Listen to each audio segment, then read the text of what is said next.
અંકલેશ્વરની ice ફેક્ટરીથી Nangal ગામ રિક્ષામાં બેસેલા મહિલાના ગળામાંથી 26 ગ્રામની સોનાની ચેન નજર ચૂકથી ચોરી કરીને ટોળકી ફરાર થઈ ગઈ હતી। બે મહિલા સાથે આવેલ અજાણ્યા રિક્ષા ચાલકે બંને બહેનો પોતાની સાગરીત મહિલા સાથે બેસાડી ચોરી કરી હતી। રિક્ષા પૂરપાટ ઝટકાભેર ચલાવી નજર ચૂકવી ચોરી કરી લીધી હતી। અંકલેશ્વર બી ડિવિઝન પોલીસે ગુનો નોંધી તપાસ શરૂ કરી હતી।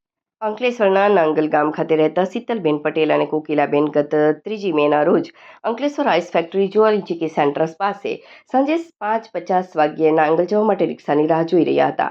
આ દરમિયાન એક રિક્ષામાં બે મહિલા સાથે તેમની પાસે આવી ઊભી રહી હતી અને તેઓ નાંગલ જવા માટે શીતલબેન અને કોકિલાબેન રિક્ષામાં બેસાડી પૂરપાટ ભગાડી મૂકી હતી।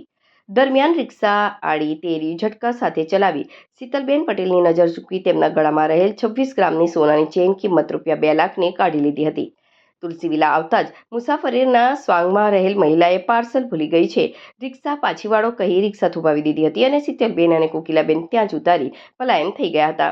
થોડીવાર બાદ ગળામાંથી ચેન ગુમ થઈ ગઈ હોવાનું માલુમ પડતા જ અંકલેશ્વર શહેરી ડિવિઝન પોલીસ મથકે જાણ કરતા પોલીસે 2 લાખ રૂપિયાની સોનાની ચેન ચોરી અંગેનો ગુનો નોંધી વધુ તપાસ શરૂ કરી હતી અને બંને સ્થળથી સીસીટીવી ફૂટેજ મેળવી તેમજ હ્યુમન ઇન્ટેલ અને ટેકનિકલ સર્વેલન્સ વડે વધુ તપાસ શરૂ કરી હતી।